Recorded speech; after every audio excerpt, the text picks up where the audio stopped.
नमस्कार मेरे प्यारे साथियों, स्वागत है आप सभी का आपका अपना यूट्यूब चैनल जीटीएम क्लासेस में। दोस्तों आज की इस वीडियो में आपको हम मैथ का 30 VVI ऑब्जेक्टिव क्वेश्चन बताएंगे जो 17 फरवरी 2022 को आने वाला प्रश्न है। ठीक है, 100% दोस्तों यही आएगा, इसलिए आप हमारे साथ इस वीडियो में 1 से लेकर 30 तक पूरी कंसंट्रेशन के साथ बने रहिएगा।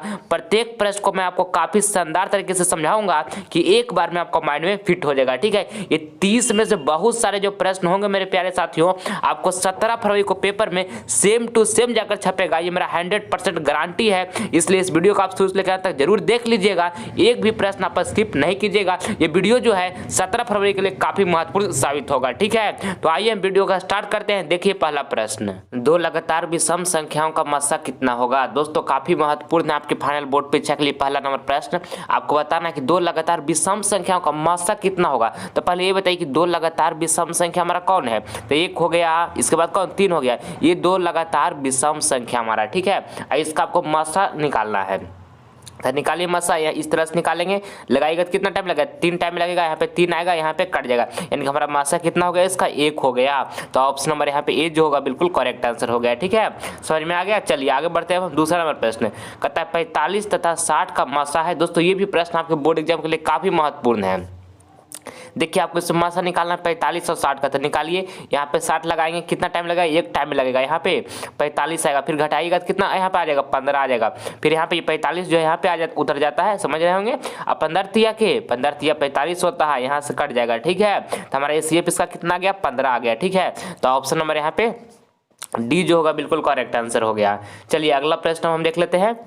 तीसरा नंबर, 3x² + 2x - 1 = 0 का विवेचक है। दोस्तों काफी महत्वपूर्ण प्रश्न, आपको विवेचक इसमें निकालना है। तो विवेचक बराबर हमारा फॉर्मूला क्या होता है, b² - 4ac होता है। ठीक है, अब देखिए x² साथ कोफिशिएंट होता है हमारा a होता है, जो x के साथ कोफिशिएंट होता है हमारा b होता है, और जो कांस्टेंट में होता है वो हमारा c होता है। ठीक है, तो b हमारा कितना है, 2 है। यहाँ पे हम 2 का स्क्वायर कर लेंगे, -4 यहाँ पे लिखेंगे। a कितना है, तो a हमारा यहाँ पे 3 है, तो इंटू में यहाँ पे 3 लिख देंगे। c कितना है, तो c हमारा -1 है, तो यहाँ पे हम इंटू में इस तरह से -1 लिख देंगे। 2 का स्क्वायर कर लेंगे तो कितना हो जाएगा, यहाँ पे 4 हो जाएगा। यहाँ 4 थी 12, माइनस क्या हो जाएगा, प्लस हो जाएगा, यानी +12 हो जाएगा। अब 12 4 कितना हो जाएगा, 16 हो जाएगा, यानी हमारा यहाँ पे 16 जो होगा बिल्कुल राइट आंसर होगा, ऑप्शन नंबर बी। ठीक है, चलिए आगे बढ़ते हैं हम। चौथा नंबर प्रश्न कहता है कि दो रैखिक समीकरणों का आलेख समांतर हो तो इस समीकरण का कितना हल है। दोस्तों काफी महत्वपूर्ण प्रश्न है, ये चौथा नंबर आपके बोर्ड एग्जाम के लिए। आपको बताना है कि दो रैखिक समीकरणों का आलेख समांतर हो तो इस समीकरण का कितना हल है। तो एक भी हल नहीं होगा, ऑप्शन नंबर यहाँ पे सी जो होगा हमारा बिल्कुल करेक्ट आंसर होगा। ठीक है, चलिए अगला प्रश्न हम देख लेते हैं। 5वां नंबर कहता है कि यदि दो समरूप त्रिभुजों की संगत भुजाओं में 3:4 का अनुपात है तो उनके परिमापों का अनुपात है। दोस्तों काफी महत्वपूर्ण है आपके लिए प्रश्न। इसमें कहता है कि दो समरूप त्रिभुज की संगत भुजा दिया हुआ है और क्या उनके परिमापों का अनुपात, यानी दोस्तों आपको परिमापों का अनुपात निकालना है। ठीक है, तो देखिए ध्यान दीजिएगा, जब दो त्रिभुज समरूप होंगे, ठीक है, जब दो त्रिभुज समरूप होंगे और उनके संगत भुजा का अनुपात दिया हुआ रहेगा, तो जो संगत भुजा का अनुपात दिया रहेगा ना, वही उसका परिमाप का अनुपात भी हो जाता है। तो परिमाप का अनुपात कितना हो जाएगा, 3:4 हो जाएगा। ठीक है, क्योंकि हमारा यहाँ पे संगत भुजा का अनुपात 3:4 दिया हुआ था, तो परिमाप का अनुपात भी वही हो जाएगा, यानी कि 3:4 हो जाएगा। देखिए ऑप्शन नंबर ए में लिखा हुआ है 3:4, जो कि बिल्कुल करेक्ट आंसर हो गया। ठीक है, इस बात को आपको ध्यान में रखना है। चलिए अगला प्रश्न हम देख लेते हैं। छठा नंबर प्रश्न आपके बोर्ड एग्जाम के लिए काफी महत्वपूर्ण है। कहता है कि यदि a = 45 डिग्री तो tan² प्लस में 1y sin² का मान निकाले। काफी महत्वपूर्ण है। देखिए a बराबर आपको 45 डिग्री दे दिया गया है। ठीक है, तो यहाँ पे हम tan² लिख लेते हैं, एक जगह पर हम यहाँ पे 45 डिग्री मान रख देते हैं। ठीक है, कोई दिक्कत, प्लस यहाँ पे लिख देंगे, यहाँ पे 1 और बटा लिखेंगे, तो यहाँ पे sin² लिखा हुआ है, तो एक जगह पर 45 डिग्री इसी तरह से रख देते हैं। ठीक है, अब देखिए tan 45 डिग्री मान कितना होता है, 1 होता है, तो यहाँ पे 1 का स्क्वायर लिखा होता है, स्क्वायर इसी तरह चढ़ा दिए, प्लस यहाँ पे 1 लिख देंगे, और साइन 45 डिग्री 1 कितना होता है, तो 1/√2 होता है। इसका स्क्वायर है तो इसी तरह से हम स्क्वायर भी चढ़ा दिए, कोई दिक्कत। अब देखिएगा यहाँ से आगे, अब यहाँ से आगे 1 का स्क्वायर कीजिएगा, देखिए इधर 1 का स्क्वायर करिएगा तो कितना हो जाएगा, 1 हो जाएगा। अब प्लस यहाँ पे 1 लिखेंगे और देखिए 1/√2 लिखा है तो 1 का स्क्वायर तो 1 हो जाएगा, यहाँ पे √2 था ना, तो यहाँ से अंडर और स्क्वायर कैंसिल हो जाएगा, तो बटा में क्या बचेगा, केवल 2 बचेगा। यहाँ से 1 इसको पलट लीजिएगा तो क्या हो जाएगा, 2/1 हो जाएगा, यानी कि यहाँ से जोड़ दीजिएगा तो कितना आ जाएगा, 3 आ जाएगा। तो हमारा राइट आंसर यहाँ पे 3 हो जाएगा, जो कि ऑप्शन नंबर सी में दिया हुआ है। समझ में आ गया सारे विद्यार्थी को। चलिए आगे बढ़ते हैं अब हम। छठा का सी हुआ। और मेरे प्यारे साथियों, इस वीडियो के माध्यम से आपको हम 30 ऑब्जेक्टिव प्रश्न बताएंगे। इस 30 ऑब्जेक्टिव क्वेश्चन आपके 2022 बोर्ड एग्जाम के लिए काफ़ी महत्वपूर्ण है, इसलिए 1 से लेकर 30 तक पूरी कंसंट्रेशन के साथ बने रहिएगा। एक प्रश्न में आप स्किप नहीं कीजिएगा। ये 30 का 30 प्रश्न काफ़ी शानदार तरीके से आपको मैं समझाऊंगा कि एक बार में दोस्तों आपको माइंड में फिट हो जाएगा, ठीक है। ये 17 फरवरी को पेपर में जाकर छपने वाला है, इसलिए सारे प्रश्न को अच्छे तरीके से आप बारीकी से समझ लीजिएगा, ठीक है। चलिए देखिए 7 नंबर प्रश्न कहता है, यदि बहुपद x² - k x + 8 के शून्य अंकों का योग 6 है तो k का मान होगा। दोस्तों काफी महत्वपूर्ण प्रश्न है। एक फार्मूला जानते हैं आप सभी विद्यार्थी ना, अल्फा प्लस बीटा, यानी शून्य अंकों का योग बराबर फार्मूला क्या होता है, तो -b/a होता है, ठीक है। अब देखिए यहाँ पर क्या कहा है कि शून्य अंकों का योग 6 है, यानी कि आपको अल्फा प्लस बीटा = 6 दिया हुआ है, तो अल्फा प्लस बीटा = हम यहाँ पे 6 लिख लेते हैं, ठीक है। देखिए आपको क्या बताएं कि हम x² के आगे जो कोफिशिएंट होता है वो हमारा a होता है, और जो x के आगे कोफिशिएंट होता है वो b होता है, कांस्टेंट में होता है जो c होता है। तो हमारा b यहाँ पर कितना है, -k है, ठीक है। तो यहाँ पे माइनस फार्मूला हम पहले था तो लिख दिए, और b की जगह पर हम -k इस तरह से लिख देते हैं। और a कितना, x² के आगे कोफिशिएंट कुछ भी नहीं, यानी कि 1 है, तो यहाँ पे 1 लिख देते हैं। तो आपको क्या यहाँ से k का मान क्या होगा पता करना है ना, तो यहाँ पे 6 लिख देगा, और माइनस यहाँ पर क्या हो जाएगा, प्लस हो जाएगा, यानी कि k बराबर हमारा कितना आ गया, 6 आ गया। तो ऑप्शन नंबर यहाँ पे डी जो होगा बिल्कुल करेक्ट आंसर हो गया, ठीक है। चलिए अगला प्रश्न हम देख लेते हैं।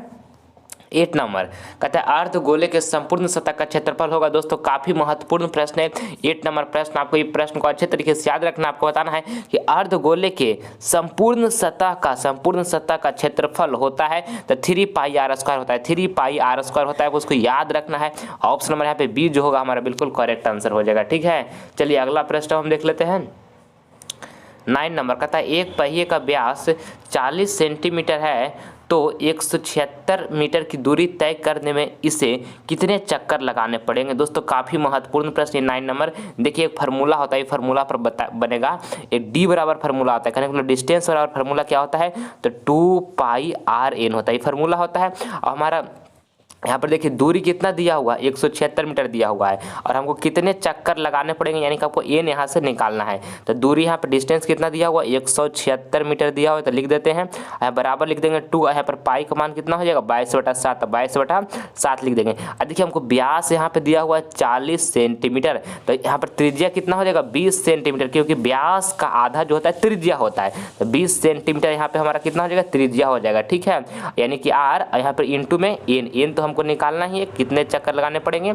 अब देखिए यहाँ पर 20 सेंटीमीटर जो हम लिखे हैं त्रिज्या, ये हमारा सेंटीमीटर में, तो इसको हम 100 से भागा देकर मीटर में कन्वर्ट कर लेते हैं, ठीक है। क्योंकि दोनों साइड बराबर की, इस साइड हमको जो यूनिट है समान में रखना है, तो इस साइड भी मीटर में हो गया, अब इस साइड भी मीटर में हो गया, तब कोई दिक्कत नहीं है, ठीक है। चलिए यहाँ से काटिए तो बी बचे 100 हो जाएगा। यहाँ से 22 से काटेगा तो कितना टाइम में कट जाएगा, 8 टाइम में कटेगा। फिर अब कदर कटेगा 2 से काटेगा तो कितना टाइम में, 4 टाइम में कट जाएगा। यानी कि हमको यहाँ से आ जाएगा 4 बराबर, यहाँ से कितना हो गया 4 बराबर एन, और यहाँ पर बट्टा में कितना हरा जाएगा 7 बचे के 35 ही, ठीक है। तो आप एन बराबर आप निकालिएगा, तो यहाँ से 35 को भागा में तो बराबर को उस साइड भेज देंगे तो गुना में चला जाएगा, यानी कि 4 × 35 करेंगे तो कितना आ जाएगा 140 आ जाएगा। यानी कि हमको एन बराबर कितना आ गया 140 आ गया। कितने चक्कर लगाने पड़ेंगे, तो 140 चक्कर लगाने पड़ेंगे। ऑप्शन नंबर यहाँ पे ए जो होगा बिल्कुल हमारा करेक्ट आंसर हो गया, ठीक है। समझ में आ गया सारे विद्यार्थी को। चलिए आगे बढ़ते हैं। अब 10 नंबर पास देखिएगा, कहता है कि cos 90 - थीटा = भाट।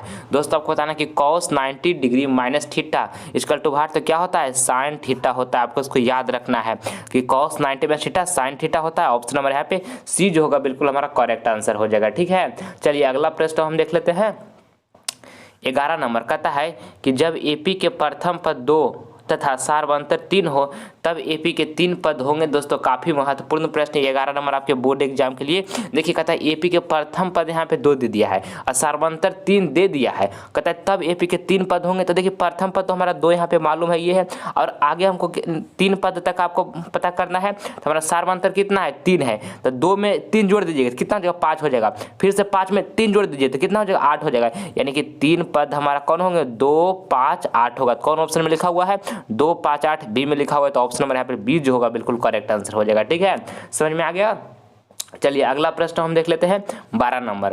कहता है कि यदि थीटा इक्वल टू 30 डिग्री हो तो 2 cos 2 थीटा का मान ज्ञात करें। दोस्तों काफ़ी महत्वपूर्ण प्रश्न है 12 नंबर आपके बोर्ड एग्जाम के लिए। देखिए थीटा बराबर 30 डिग्री दिया हुआ है और आपको 2 cos 2 थीटा का मान ज्ञात करने के लिए कहा है। तो थीटा बराबर जो हमारा 30 डिग्री है तो 2 थीटा बराबर कितना हो जाएगा, तो 2 थीटा बराबर 60 डिग्री हो जाएगा मेरे प्यारे साथियों। ठीक है, अब यहाँ से आगे देखिएगा तो यहाँ पे 2 लिखेंगे, यहाँ पे cos लिख देंगे और 2 थीटा बराबर कितना हम लाए, 60 डिग्री लेकर आए। तो 2 थीटा की जगह पर हम यहाँ पे 60 डिग्री रख देंगे। ठीक है, तो cos 60 डिग्री मान कितना हो जाएगा, 1/2 हो जाएगा। तो 2 से 2 कैंसिल हो जाएगा। तो यहाँ पर हमारा कितना आ गया, 1 आ गया। यानी कि हमारा राइट आंसर यहाँ पे ऑप्शन नंबर ए हो जाएगा। ठीक है, समझ में आ गया सारे विद्यार्थी को ना। चलिए आगे बढ़ते हैं हम 13 नंबर प्रश्न देखिएगा।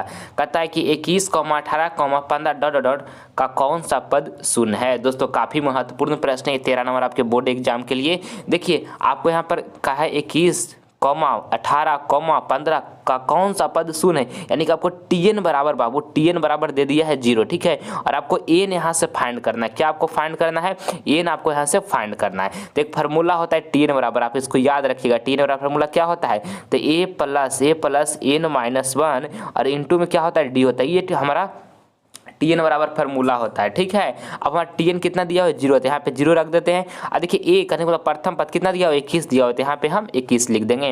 अब प्लस हमको एन तो निकालना ही है, तो n-1 इसी तरह से रहने देते हैं। और डी हमारा कितना है, देखिए आपको साइड में बताते हैं डी निकाल के। डी बराबर फार्मूला हमारा क्या होता है, तो T2 माइनस T1 होता है। तो डी निकाल, T2 हमारा कितना है, 18 है, तो यहाँ पे 18 रख देंगे। और T1 कितना है, T1 21 है, तो यहाँ पे -21 लिखेंगे। अब घटाइएगा तो यहाँ तो 18 - 21 कटेगा कितना देगा, -3 आ जाएगा। यानी कि डी बराबर हमारा कितना आ गया, -3 आ गया। ठीक है, अब देखिए 21 को बराबर के हम इस साइड लेकर चलाते हैं, तो बराबर के उस साइड प्लस में था, तो बराबर के इस साइड आके क्या माइनस में हो जाएगा ना, समझ रहे होंगे। यहाँ पर n-1 लिखकर इंटू में -3 इसी तरह से रहने देते हैं, यहाँ तक कोई दिक्कत। अब देखिएगा यहाँ से आगे समझिएगा, -3 को गुना में तो बराबर के उस साइड इसको लेकर चल जाते हैं, तो यहाँ पर क्या में आ जाएगा, भागा में इस तरह से आ जाएगा, कोई दिक्कत। यहाँ से n-1 इसी तरह से रह जाएगा, माइनस माइनस कट जाएगा, यहाँ से काटिएगा 3 सत्ते के 21 7 आ जाएगा। अब यहाँ से देखिए 1 जो लिखा था बराबर के उस साइड भेज देंगे तो +1 हो जाएगा, 7 + 1 हो जाएगा। तो हमारा n बराबर यहाँ से कितना आ जाएगा, n बराबर हमको यहाँ से आ जाएगा 8। यानी कि हमारा n बराबर 7 + 1 की जगह तो 8 हो जाएगा ना, तो n बराबर कितना आया, 8। आपसे पूछा गया था कि n बताइए, तो n हमारा 8 आ गया। यानी कि 8वां पद जो होगा हमारा या ऑप्शन नंबर यहाँ पे सी जो होगा बिल्कुल हमारा करेक्ट आंसर हो जाएगा। सारे विद्यार्थी को समझ में आ गया ना। चलिए आगे बढ़ जाते हैं, अगला प्रश्न देखते हैं बाबू हम 14 नंबर प्रश्न। कहता है यदि घन का एक भुजा 3 सेंटीमीटर हो तो आयतन ज्ञात करें। काफी महत्वपूर्ण प्रश्न है ये, 14 नंबर आपके फाइनल बोर्ड पे चेक लिए।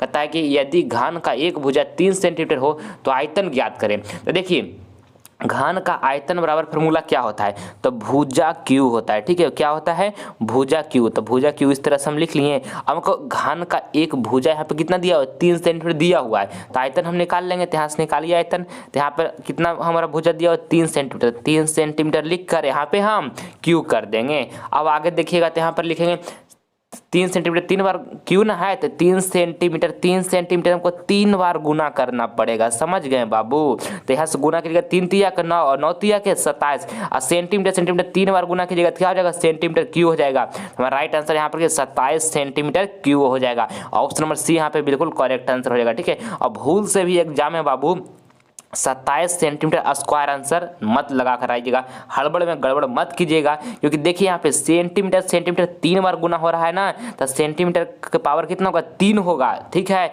तो 27 सेंटीमीटर क्यू जो होगा हमारा बिल्कुल राइट आंसर होगा, ऑप्शन नंबर सी। इस बात को ध्यान में रखना है, एग्जाम में गलती नहीं करना है। ठीक है बाबू, चलिए आगे देखते हैं हम। 15 नंबर प्रश्न देखिएगा, कहता है कि वृत्त का क्षेत्रफल का सूत्र क्या होता है। दोस्तों काफी महत्वपूर्ण प्रश्न है, आपको बताना है कि वृत्त का क्षेत्रफल का सूत्र क्या होता है। तो वृत्त का क्षेत्रफल का सूत्र पाई आर स्क्वायर होता है, ठीक है। ऑप्शन नंबर यहाँ पे बी जो होगा बिल्कुल करेक्ट आंसर हो जाएगा। आप सारे विद्यार्थी इस प्रश्न को याद रखिएगा। और जब आपसे पूछ देगा कि वृत्त का परिधि क्या होता है, तो वृत्त का परिधि जो होता है वो 2 पाई आर होता है। 2 पाई आर होता है हमारा वृत्त का परिधि, ये भी आपको साथ में याद रखना है, ठीक है। चलिए अगला प्रश्न हम देख लेते हैं। 16 नंबर प्रश्न काफी महत्वपूर्ण है आपके बोर्ड एग्जाम के लिए, ध्यान से प्रश्न को समझिएगा। कहता है कि यदि 2 sin थीटा इक्वल टू 1 तो 3 cot स्क्वायर थीटा प्लस 3 का मान होगा।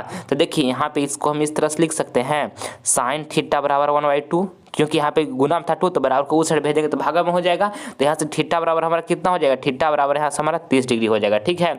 अब देखिएगा यहाँ पे 3 लिख देंगे और कॉट स्क्वायर थीटा लिखा हुआ है ना, तो यहाँ पे कॉट लिखेंगे और थीटा बराबर हम कितना 30 डिग्री निकाल कर लाए हैं, तो यहाँ पे स्क्वायर है तो यहाँ पे 30 डिग्री हम लिख देंगे और प्लस यहाँ पे जो 3 लिखा हुआ है इसी तरह से हम लिख देंगे, कोई दिक्कत। अब देखिए यहाँ पे हम 3 लिख लेंगे और कॉट 30 डिग्री का मान कितना होता है, तो √3 होता है, तो √3 लिख दिए और इसका स्क्वायर चढ़ाए हो तो स्क्वायर चढ़ा दिए, प्लस यहाँ पे 3 लिख दिए, ठीक है। अब देखिएगा तो यहाँ पे 3 लिखेंगे और देखिए स्क्वायर √ यहाँ पर कैंसिल हो जाएगा, तो यहाँ पर क्या बचेगा 3 बचेगा, प्लस यहाँ पे 3 बचेगा, तो यहाँ से 3 तिया के 9 है प्लस क्या 3, यहाँ से जोड़ दीजिएगा 9 और 3 कितना हो जाएगा 12 हो जाएगा। तो हमारा राइट आंसर यहाँ पे ऑप्शन नंबर ए हो गया, ठीक है। समझ में आ गया सारे विद्यार्थियों को ये प्रश्न। चलिए अगला प्रश्न हम देख लेते हैं। 17 नंबर कहता है यदि किसी वृत्त की परिधि और क्षेत्रफल समान हो तो वृत्त की त्रिज्या होगी। दोस्तों काफी महत्वपूर्ण है आपके फाइनल बोर्ड परीक्षा के लिए प्रश्न। कहता है कि यदि किसी वृत्त की परिधि और क्षेत्रफल समान हो तो वृत्त की त्रिज्या होगी। तो वृत्त का परिधि क्या होता है 2 पाई आर होता है वृत्त का परिधि, और वृत्त का क्षेत्रफल क्या होता है पाई आर स्क्वायर। दोनों समान का है ना, तो दोनों को हम बराबर कर दिए। अब देखिए पाई से पाई कैंसिल हो जाएगा, यहाँ से एक यहाँ पे एक आर बच जाएगा, ठीक है। तो आर बराबर हमारा कितना गया 2 आ गया, यानी कि हमारा त्रिज्या कितना गया 2 इकाई आ गया, जो कि ऑप्शन नंबर ए हमारा बिल्कुल करेक्ट आंसर हो जाएगा, ठीक है। चलिए अगला प्रश्न हम देख लेते हैं। 18 नंबर कहता है प्रथम 3 लगातार प्रकृत संख्याओं का माध्य होगा। दोस्तों काफी महत्वपूर्ण प्रश्न है ये 18 नंबर आपके बोर्ड एग्जाम के लिए। क्या कहा कि प्रथम 3 लगातार प्रकृत संख्याओं का माध्य होगा। तो प्रथम 3 लगातार प्रकृत संख्या कौन होगा, 1 होगा, इसके बाद 2 होगा, इसके बाद 3 होगा, इसका माध्य आपको निकालना है। तब माध्य बराबर हमारा फॉर्मूला होता है बाबू कुल पदों का योग और बटे में होता है कुल पदों की संख्या। तो कुल पदों का योग हम कर लेते हैं, तो कुल पदों का योग करेंगे तो 1 + 2 + 3 कुल पदों का योग हो गया। बटे में कुल पदों की संख्या, तो कै गो पद है 3 गो है, तो कुल पदों की संख्या कितना है 3 है। तो यहाँ पे से जोड़ दीजिए तो कितना हो जाएगा, जोड़िएगा तो यहाँ पे 6 हो जाएगा, 3 × 2 = 5, 1 6 बटा में 3 हो जाएगा, काट दीजिएगा 3 × 2 = 6, 2 जो होगा हमारा बिल्कुल करेक्ट आंसर हो जाएगा ऑप्शन नंबर बी, ठीक है। चलिए आगे बढ़ते हैं। 19 नंबर प्रश्न कहता है कि cos A × में tan A = भाट। काफी महत्वपूर्ण है ये प्रश्न। यहाँ पे लिखा हुआ cos A और tan A बराबर देखिए फार्मूला होता है, क्या tan A बराबर फार्मूला होता है, tan A बराबर फार्मूला होता है sin A अब बटे में क्या होता है, बटे में cos A होता है। तो cos A कैंसिल हो जाएगा, बचेगा क्या sin A। तो हमारा sin A जो होगा यहाँ पे बिल्कुल करेक्ट आंसर हो जाएगा ऑप्शन नंबर बी, ठीक है। समझ में आ गया। चलिए अगला प्रश्न हम देख लेते हैं। 20 नंबर। और मेरे प्यारे साथियों, अगर जो आप सभी विद्यार्थियों ने अभी तक जीटीएम क्लासेस चैनल को सब्सक्राइब नहीं किया है तो इस चैनल को आप सब्सक्राइब कर ले। इससे आपको फायदा क्या होगा कि जब हम लाइव क्लास लेकर आएंगे तो इसका नोटिफिकेशन जो होगा सबसे पहले आपको प्राप्त होगा। इसलिए जल्द आप सभी विद्यार्थी इस चैनल को सब्सक्राइब कर लीजिए, ठीक है मेरे प्यारे साथियों। चलिए अब देखते हैं अपना प्रश्न। हमारा वृत्त की त्रिज्या 35 मीटर हो तो परिमाप ज्ञात करें। दोस्तों काफी महत्वपूर्ण प्रश्न है, देखिए किस तरह से इसको बनाना है। कहते हैं वृत्त की त्रिज्या 35 मीटर है तो परिमाप होगा, तो वृत्त का परिमाप क्या होता है बाबू 2 पाई आर होता है। बहुत बार आपको हम बताए हैं। पाई का मान यहाँ पर कितना हो जाएगा 22/7 हो जाएगा। त्रिज्या कितना दिया 35 दिया, तो त्रिज्या की जगह पर हम 35 रख देंगे, यहाँ से काटेगा तो कितना 7 × 5 = 35 हो जाएगा। अब 5 दूनी 10 यानी कि 220 मीटर जो होगा हमारा यहाँ पे बिल्कुल करेक्ट आंसर होगा, जो कि देखिए ऑप्शन नंबर डी में दिया हुआ है। तो ऑप्शन नंबर डी बिल्कुल करेक्ट हो गया, ठीक है। चलिए आगे बढ़ते हैं। अब हम 21 नंबर प्रश्न कहता है कि सहअभाज्य संख्याओं का मात्रा होता है। आपको बताना है 21 नंबर प्रश्न में कि सहअभाज्य संख्याओं का मात्रा होता है तो 1 होता है बाबू, आपको इसको याद रखना है। ऑप्शन नंबर यहाँ पर बी जो होगा हमारा बिल्कुल सही आंसर हो जाएगा, ठीक है। चलिए अगला प्रश्न हम देख लेते हैं। 22 नंबर कहता है कि यदि वर्ग का विकर्ण 16 × में √2 सेंटीमीटर है तो वर्ग की भुजा की लंबाई होगी। काफी महत्वपूर्ण प्रश्न। आपको क्या बताना है, वर्ग की भुजा की लंबाई आपको बताना है, ठीक है। तो देखिए विकर्ण आपको कितना दिया हुआ 16 × में √2 सेंटीमीटर दिया हुआ है। तो वर्ग का विकर्ण बराबर फार्मूला हमारा क्या होता है, तो वर्ग का विकर्ण वाला फार्मूला होता है और गुने में क्या होता है, भुजा होता है। √2 गुने में भुजा होता है। और कितना हमारा वर्ग का विकर्ण दिया हुआ है, 16। इसको बराबर कर लेते हैं, 16 इंटू में √2 दिया तो इसको बराबर हम कर लिए, ठीक है। अब √2 कैंसिल हो जाएगा, तो भुजा बराबर हमारा कितना बच गया, 16 सेंटीमीटर आ गया, ठीक है। आपसे वर्ग का भुजा पूछा गया था तो 16 सेंटीमीटर उसका लंबाई होगा। ऑप्शन नंबर यहाँ पे बी जो होगा बिल्कुल करेक्ट आंसर हमारा होगा, ठीक है। चलिए अगला प्रश्न हम देख लेते हैं 23 नंबर।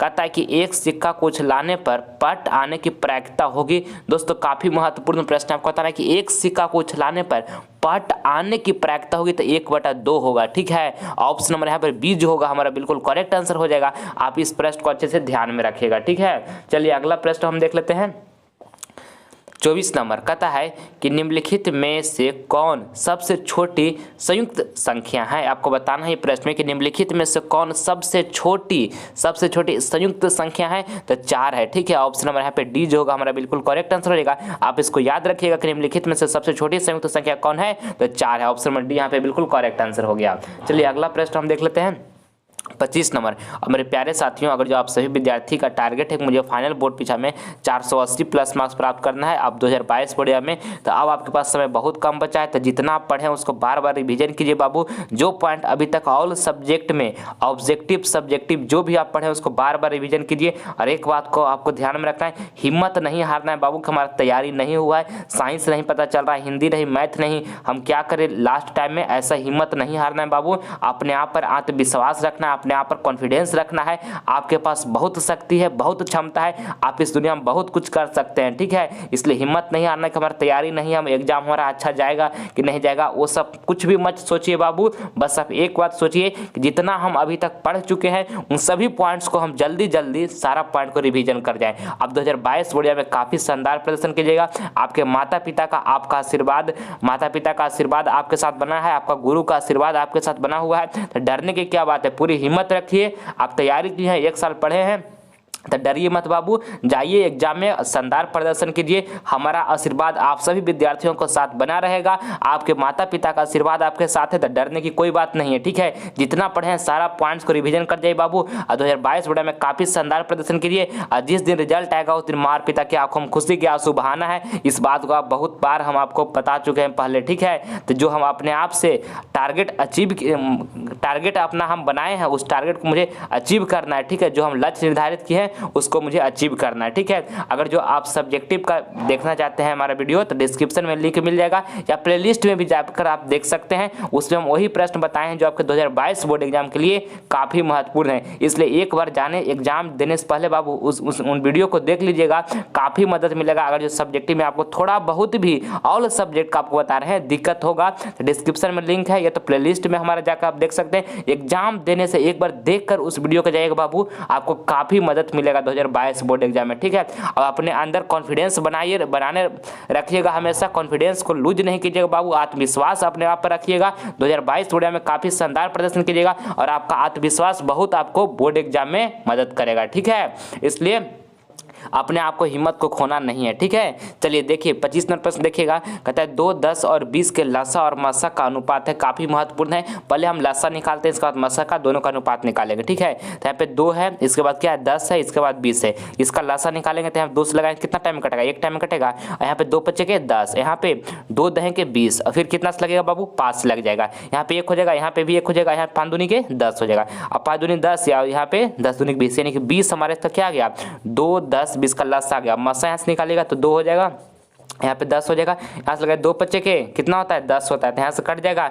और फिर यहाँ पे कितना 2 आया, तो फिर 2 से लगाएंगे 20 में, तो कितना हो जाएगा 2 दहें के 20 हो जाएगा। यहाँ से 20 कट जाएगा, यानी कि हमारे इसका मसा कितना गया 2 आ गया। अब यहाँ से हमको दोनों का निकालते हैं, क्या अनुपात निकालने के लिए कहा है, तो 20:2 कीजिएगा, तो यहाँ से कट जाएगा, यानी कितना आ जाएगा 10:1 आ जाएगा। जो कि देखिए ऑप्शन नंबर यहाँ पे बी में दिया हुआ 10:1, ऑप्शन नंबर बी हमारा बिल्कुल करेक्ट हो गया, ठीक है। चलिए अगला प्रश्न हम देख लेते हैं 26 नंबर।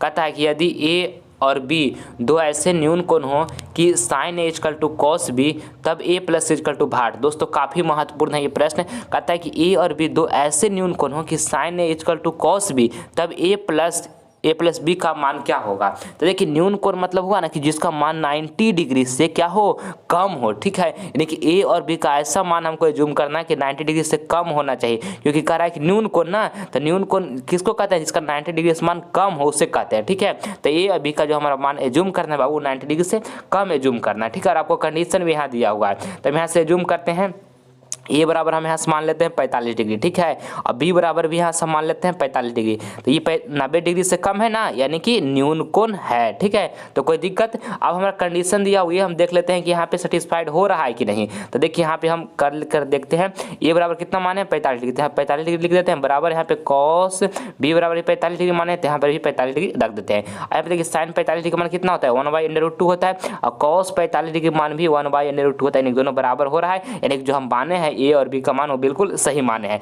आपको ए प्लस बी का मान बताना था, तो यहाँ पे ए प्लस बी का मान, तो ए बराबर हम कितना यहाँ पे रखें 45 डिग्री रखे हैं, तो ए का मान 45 डिग्री, बी का भी 45 डिग्री, तो दोनों को जोड़ दीजिएगा तो 45 डिग्री कितना हो जाएगा 90 डिग्री हो जाएगा। यानी कि ए प्लस बी का मान कितना आ गया 90 डिग्री आ गया। तो ऑप्शन नंबर यहाँ पे सी जो होगा बिल्कुल करेक्ट आंसर हो गया, ठीक है। चलिए आगे अगला प्रश्न हम देखते हैं 27 नंबर। कहता है कि दो भिन्न भिन्न त्रिज्याओं वाले वृत्त हमेशा होते हैं। दोस्तों काफ़ी महत्वपूर्ण प्रश्न है ये। 27 नंबर आपके बोर्ड एग्जाम के लिए आपको बताना है कि दो भिन्न भिन्न त्रिज्याओं वाले वृत्त हमेशा होते हैं तो समरूप होते हैं, ठीक है। आपको इसको ध्यान में रखना है अच्छे तरीके से। ऑप्शन नंबर यहाँ पे बी जो होगा हमारा 27 नंबर का, ऑप्शन नंबर बी बिल्कुल करेक्ट आंसर हो जाएगा, ठीक है। चलिए अगला प्रश्न हम देख लेते हैं 28 नंबर। 28 नंबर प्रश्न हमारा है, कहता है कि यदि किसी बारंबारता सारणी का माध्य 6 व माध्यिका 8 हो तो बहुलक होगा। दोस्तों आपको बहुलक इसमें निकालना है, ठीक है। और देखिए आपको माध्य दे दिया गया, माध्यिका भी दे दिया गया, आपको बहुलक निकालना है, ठीक है। तो बहुलक को हम इंग्लिश में मोड बोलते हैं, इसको हम एम से डिनोट करते हैं। अब मोड बराबर हमारा फार्मूला क्या होता है कि 3 माध्यिका, ठीक है। 3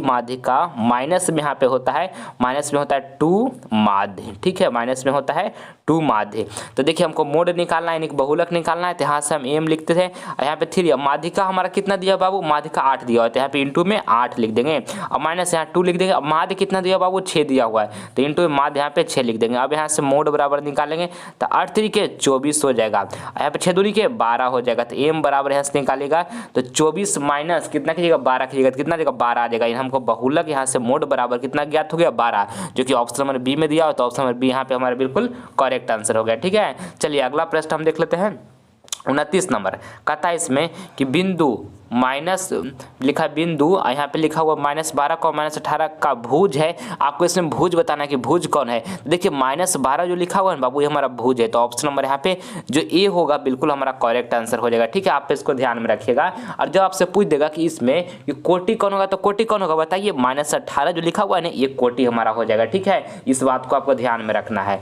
चलिए अगला प्रश्न हम देख लेते हैं। अगला प्रश्न 30 नंबर कहता है कि चक्रीय चतुर्भुज के सम्मुख कोणों का योग कितना होता है। दोस्तों काफी महत्वपूर्ण वेरी इंपॉर्टेंट प्रश्न है आपके बोर्ड एग्जाम के लिए। आपको बताना है कि चक्रीय चतुर्भुज के सम्मुख कोणों का योग कितना होता है, तो 180 डिग्री होता है बाबू। आपको इसको अच्छे तरीके से याद रखना है। ऑप्शन नंबर यहाँ पे सी जो होगा बिल्कुल करेक्ट आंसर हो जाएगा। चक्रीय चतुर्भुज के सम्मुख कोणों का योग 180 डिग्री होता है, इसको आप याद कर लीजिए, आपके बोर्ड एग्जाम के लिए काफी महत्वपूर्ण है। चलिए अगला प्रश्न जो है आपका HW का प्रश्न है। ये प्रश्न आप सभी विद्यार्थियों को मैं होमवर्क में दे रहा हूँ, इसका जवाब कमेंट बॉक्स में दीजिएगा, जो आंसर आपको बिल्कुल सही लगेगा, ठीक है। आपको बताना है ये प्रश्न में कि रैखिक बहुपद के शून्यंक की संख्या होती है। ऑप्शन ए में लिखा है 1, बी में लिखा है 2, सी में लिखा है 3 और डी में लिखा है इनमें से कोई नहीं। तो जो आंसर इसमें सही लगेगा उसका कमेंट में जवाब दीजिएगा बाबू। आप सभी विद्यार्थी का कमेंट का हम प्रतीक्षा करेंगे, ठीक है। और अगर जो ये वीडियो आपको पसंद आए तो इस वीडियो को दिल से एक लाइक कर दें और इस वीडियो को ज़्यादा से ज़्यादा अपने फ्रेंड के पास भी शेयर करें, ताकि इस वीडियो के माध्यम से आपका फ्रेंड भी कुछ नॉलेज ग्रहण कर सके। और दोस्तों अगर जो अभी तक आप सभी विद्यार्थी GTM क्लास परिवार से नहीं जुड़े हैं तो जुड़ जाइए। इससे आपको फायदा क्या होगा, जब हम लाइव क्लास लेकर आएंगे इसका नोटिफिकेशन जो होगा सबसे पहले आपको प्राप्त होगा, ठीक है। और हर हालत में बाबू 480 प्लस मार्क्स प्राप्त करना है। हिम्मत नहीं हारना, हिम्मत अपने आप में रखिएगा बाबू। डरिएगा मत कि हमारा एग्जाम आ गया हम डर रहे हैं, डरना नहीं है बाबू, ठीक है। जो डर गया सो मर गया, ठीक है। इस बात को आपको ध्यान में रखना है, इसलिए आपको डरना नहीं है, अपने आप पर कॉन्फिडेंस रखना है, आत्मविश्वास रखना है। आपका माता पिता का आशीर्वाद आपके साथ है, आपके गुरु के आशीर्वाद साथ है आपके साथ। जाइए एग्जाम में बाबू 2022 बोर्ड में काफी शानदार प्रदर्शन कीजिएगा, ठीक है। हिम्मत नहीं हारना है, 480 प्लस मार्क्स लाना है तो लाना है, ठीक है। मिलते हैं हम आपसे अगले वीडियो में, तब तक के लिए जय हिंद, जय भारत। मन से पढ़ाई करते रहिए।